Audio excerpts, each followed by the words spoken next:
I'm Sarah Keates. And I'm Sarah Calmetta, or Sarah the Pivoter. And we are here at Urban Woods to have a 1 year on discussion.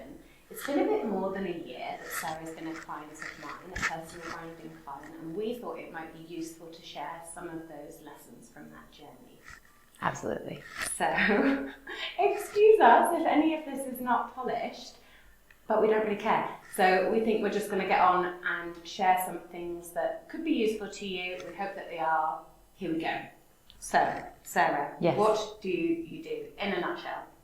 In a nutshell, I'm a coach providing mindset shifts for ambitious humans to help them be successful sustainably. So good at that elevator pitch. Every single time you get the public speaking thing just perfectly right. So well done. How did we meet? Can you remember? Well, I'm not sure if I remember the first time, but I do know we met in aviation. We both used to fly real high and work in the private jet space. And so it might have been A-Base in 2014, 15? I think 2014 and 15. Yes. Yeah. So Sarah and I used to work, and I still work in this space, so I'm not going to be disparaging about it. I love it. But it's a very intense space. It's the business aviation, private aviation world. It's extremely hectic, and I think Sarah and I both experienced over the years symptoms of burnout and, you know, being really tuned into achievement and wanting to get so much done, it was unreal. Meanwhile, you know, crushing it in the gym and just being all things to all people at all times, and then probably getting a bit burnt out. Absolutely. We thought that being busy was a sign of honor, and, you know, we wore it like this badge of, oh my gosh, I'm so busy, constantly on the phone, not really fully present with anything that we were doing. And then, you know, waking up, goodness knows what time, to go to the gym before the conference would start. And then 3? It was 3 at one point. Yeah. Meanwhile, we're getting home late from networking at the bar, as you do. Networking. But no, it was this very fast lifestyle. And in Hong Kong, it's very easy to fall into this. And so you think because you want to be seen everywhere, you want people to know you, and it was not sustainable. We were, you know, not sleeping well, and then our bodies weren't recovering from the gym. Then we would get injured, and it was just this kind of rinse and repeat cycle, and we didn't recognize the early signs of burnout. Right. And there would be points at the end of air shows where my voice would start to slur because my brain was literally shutting down from just not being rested, not sleeping. And, you know, I've learned to set some boundaries in place and stuff and have some different practices now. It's still a work in progress. Sarah's done a lot of work too. And I want to talk, Sarah, about what led you to your transition from aviation to what you do now as a coach. Yeah, absolutely. So the transition from aviation to what I'm doing now was something that I had been looking at and contemplating for quite some time. I would actually sit and look at my finances every month and go, if I quit today, what does that look like? How long could I live? How long can I live before I have to find something else? What does it look like? What expenses do I have going out? What bills do I have to pay? And it was this, I'll do one more month. I just bought another holiday. I have to, let's work one more month to kind of replenish that. And then guess what? I'd buy another holiday, I'd go shopping, or I'd spend all this money on, healers, or my body was breaking down. And so COVID happened, and it was actually the push the universe probably knew I needed out of the baby bird's nest. And it was just like, right, you're ready to fly. Go and do something else. Were you ready? Did you feel ready at the time? At the time, I didn't feel ready, no.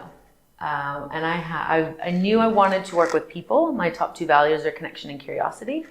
And I had been working with people so much, and Sarah had helped me a lot with the student program in our industry, and really helping guide people to choose careers that were in alignment for them and learn how to be in the right seat on the right bus, rather than maybe the right seat but the wrong bus, or the wrong seat but the right bus. And so really getting very clear on what they wanted and aligning themselves, choosing companies that would help them shine rather than force them to be a square peg in a round hole and be mediocre.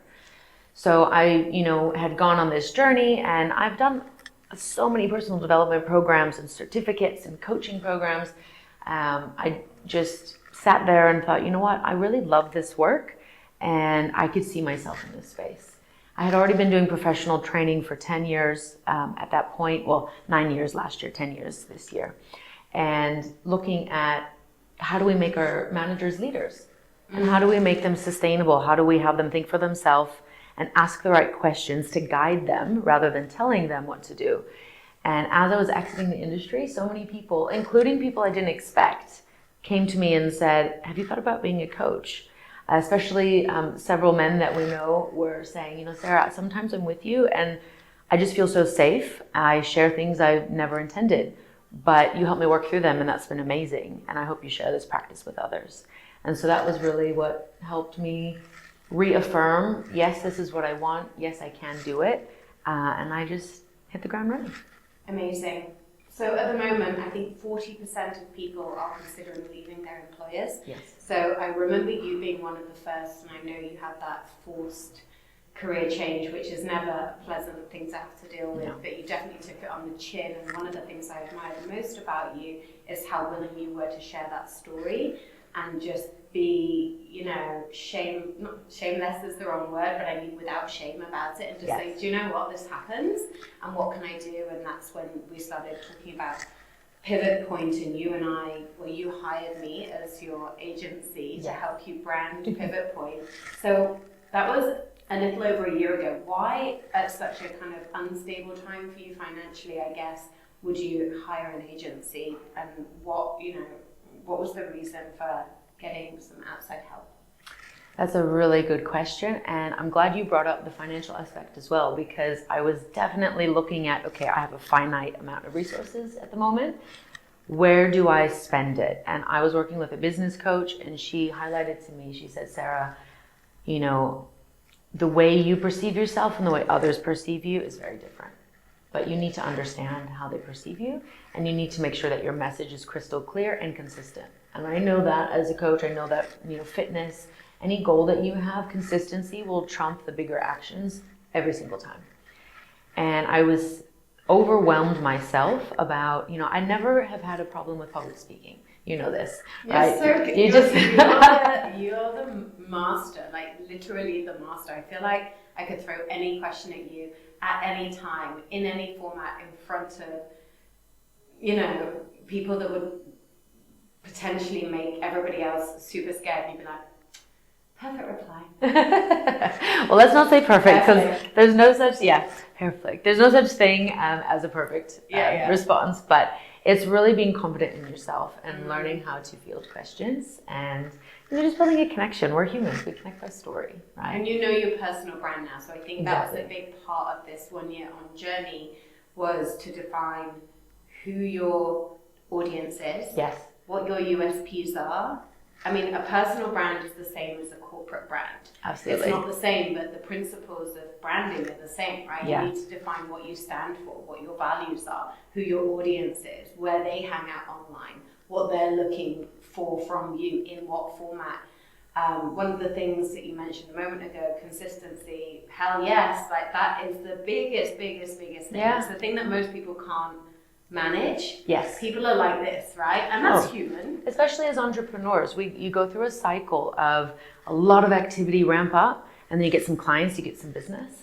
And so you deal with the business, and then there's no more marketing activity. And then the business drops. So there's no pipeline, there's no runway.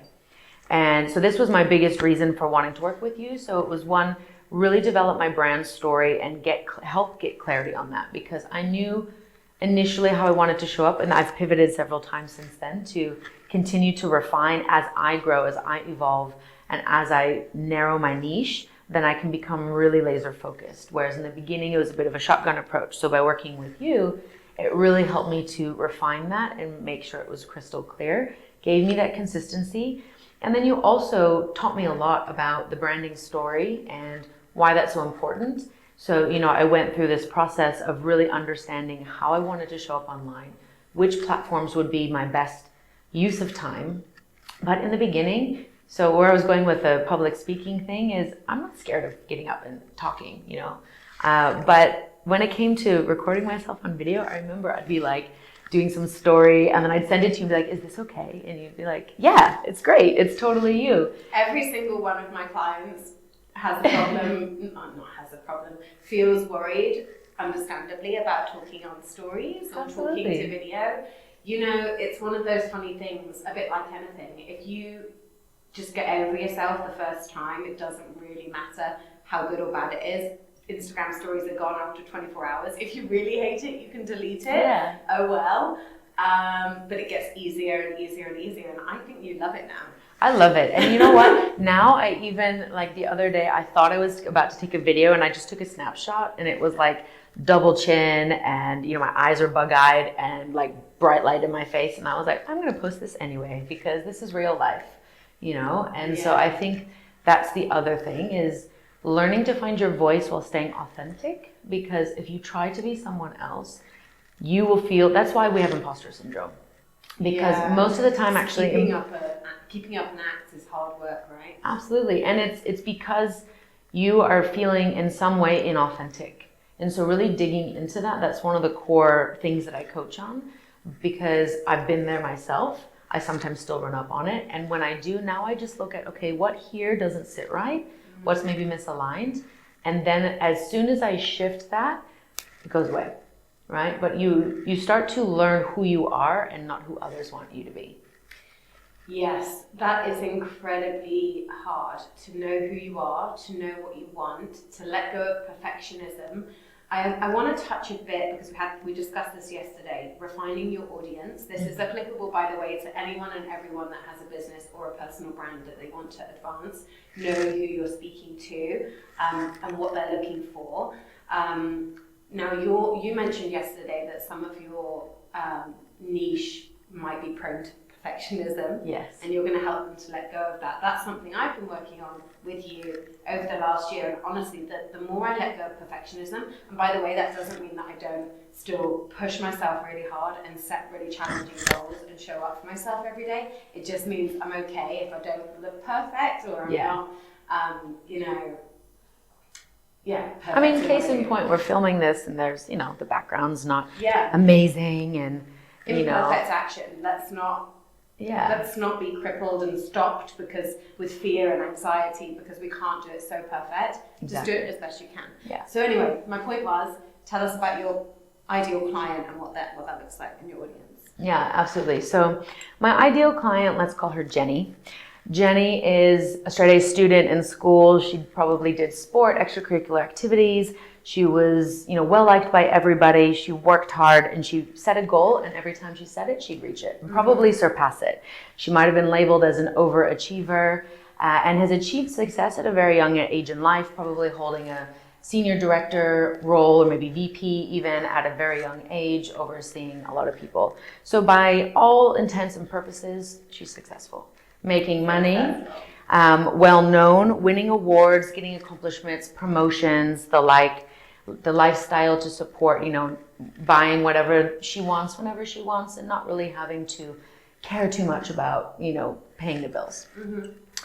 But because Jenny doesn't know who she is and what she actually wants, she's never really taken the time to question if this version of success is her own or somebody else's. Right. She never feels fulfilled. Yeah. So no matter how many awards she gets, how many promotions, how many accolades and praise, she's always feeling like it's not enough. It's like a dopamine hit short term. Oh, absolutely. On to the next. Being a junkie for achievement. That's absolutely what it is. Oh my God, that's so me. And you know what? And that was me 4 years ago. And so what you do is you dive into work. You become a workaholic. You're constantly needing more, and you just get on this hamster wheel. And it never feels good enough. You never feel enough. And then you start to get exhausted. And then you become jaded and you wonder, is it worth it? Is it worth it? Or, you know, or your ego takes over and you go, I can do this in my sleep. I don't really need to worry about it. And you start to slip and you start to make mistakes. Ooh, this one I want to touch on, because I think starting to make mistakes is a sign you really need to take a break, because people that will work extremely hard, dare I say workaholic, although that's a negative connotation, but they'll just keep going until it's done, right? To deliver on expectations, to exceed expectations. And people are saying, take a break, and they feel tired, but they don't want to take a break. then mistakes start to happen. Absolutely. And you can really like mess up your relationships and your career that way. So if you don't make the choice to look after yourself, the decision will get made for you because you'll start getting sloppy.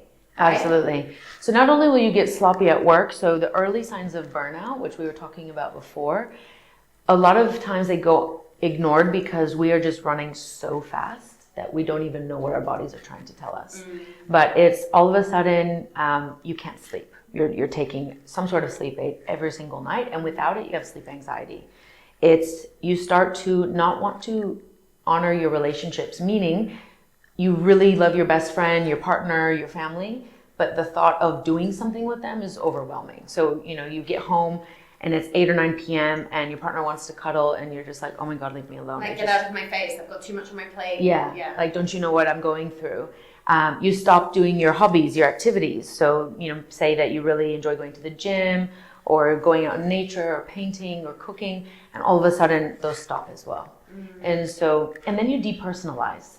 You really kind of detach from a lot of things. And you don't really feel like anything you do has purpose. You're numbed. Yeah, you're just numbed. And so what often, especially in very big cities, happens is people dive straight into drugs, alcohol, maybe even sex addiction. Yeah, in Hong Kong.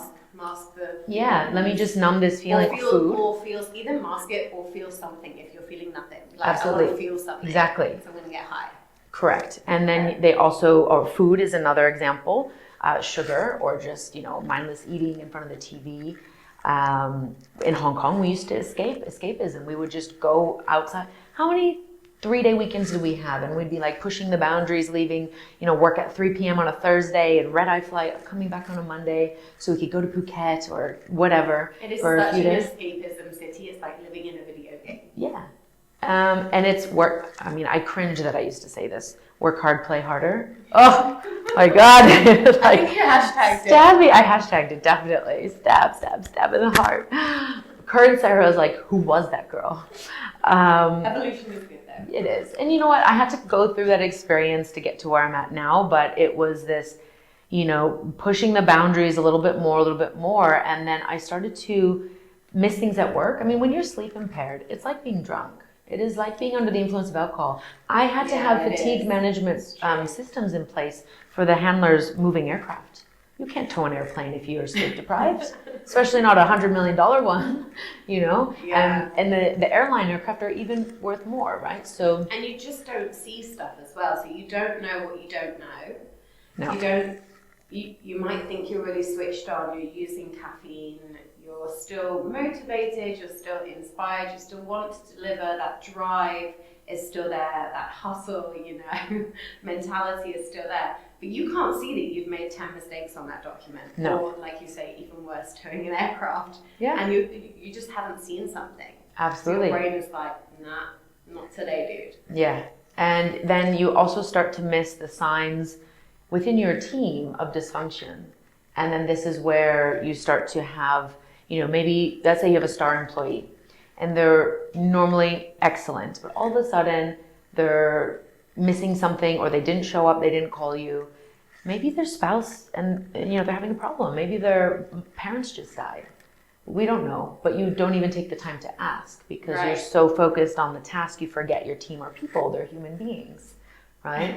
I actually bought this book. It was called, what was it? Hashtag Rest? No. It's a book by a psychologist, and it's broken into months, and it's designed for workaholics on how to #chill. That's what it is. Oh, yeah. And each month you read a new section, and he gives you a little bit of history, and he also breaks it down into some actionable items that you can do. But I think the biggest thing for me was just I was starting to realize that I couldn't deliver on all the things I had agreed to do at work. And so I had to start giving things back and raising my hand and saying, I need help with this.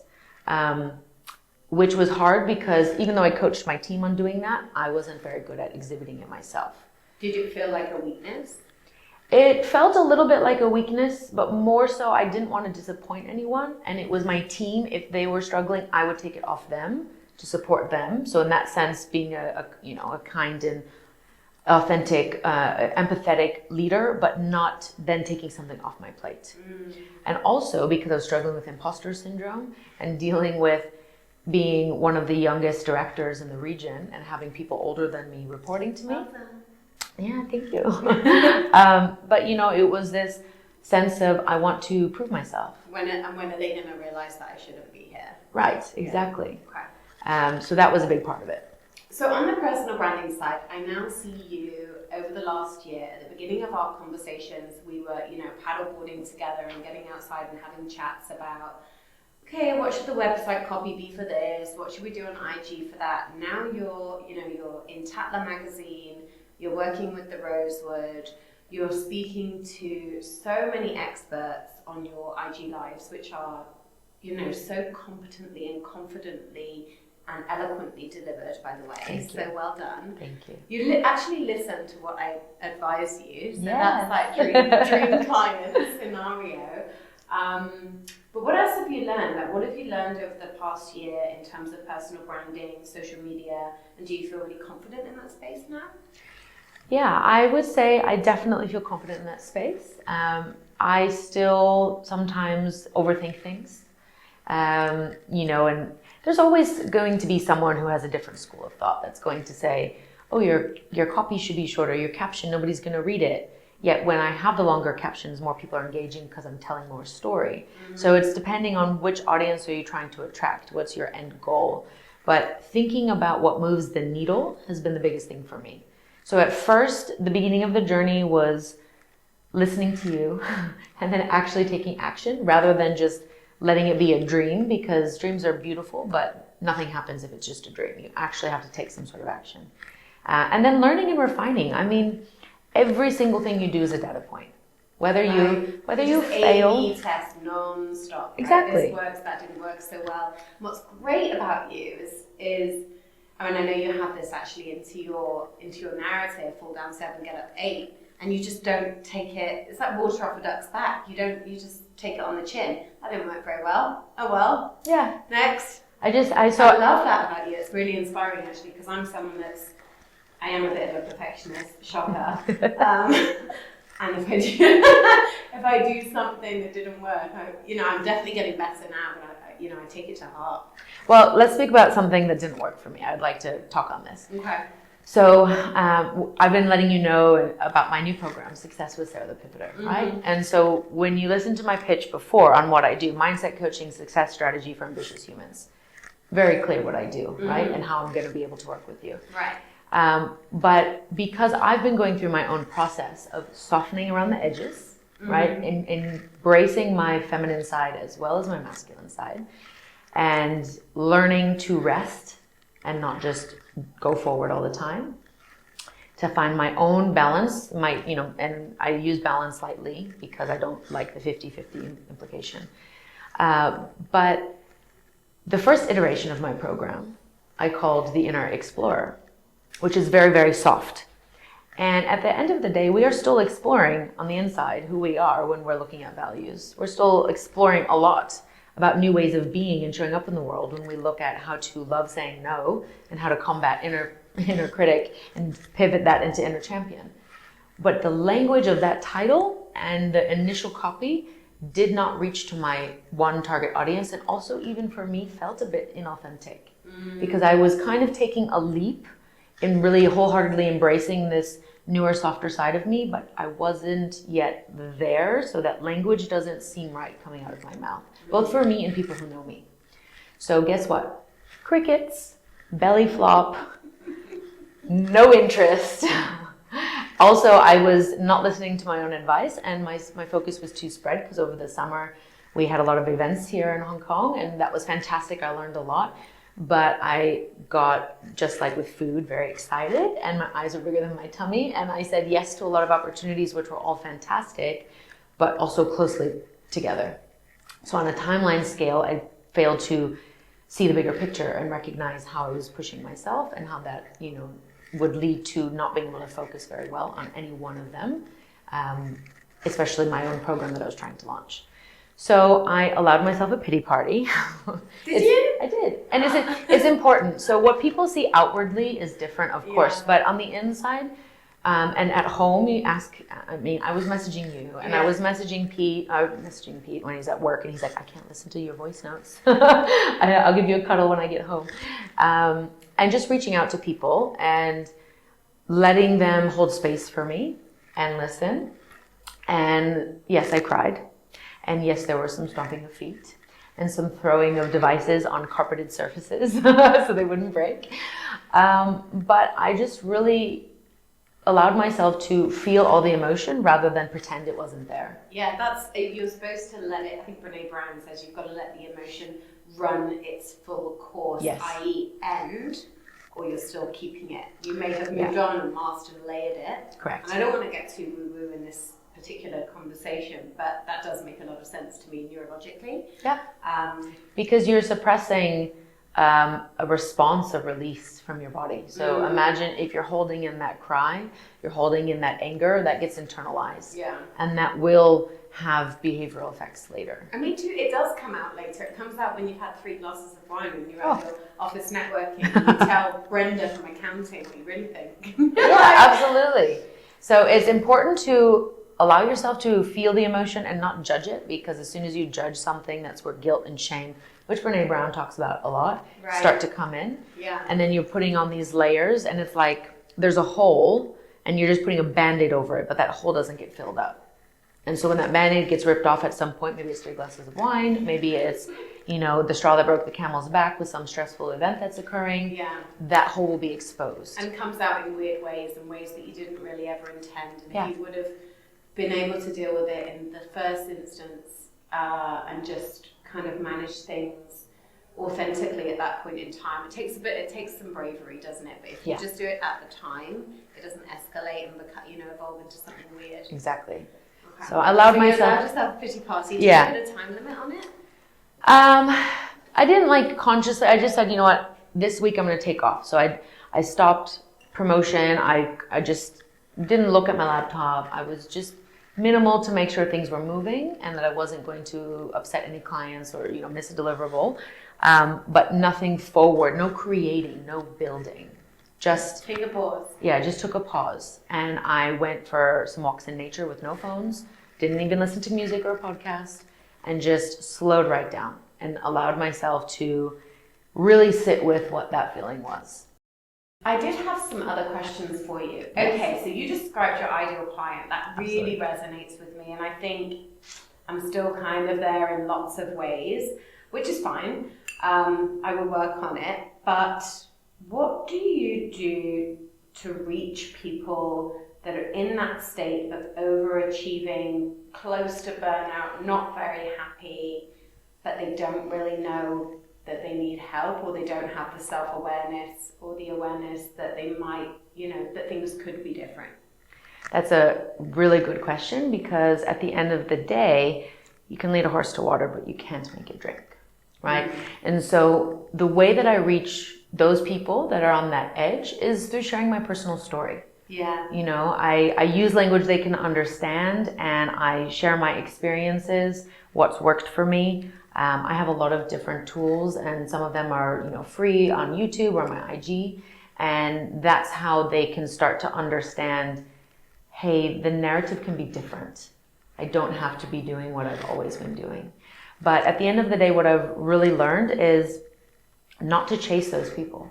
Yeah, chasing is a fool's game. Yeah. We all do it sometimes. We do. And I'm guilty of it myself. I have had to learn that. And even with the first iteration of my program, I was chasing clients because I was like, keen. Well, I was excited, but I was also like this. Because why? I want you to like me. Exactly. Yeah. So then it's like dancing for likes, isn't it? There's a line from a book. It's this guy, it's called Dare to Change Your Life, and he's like, why are you dancing for likes?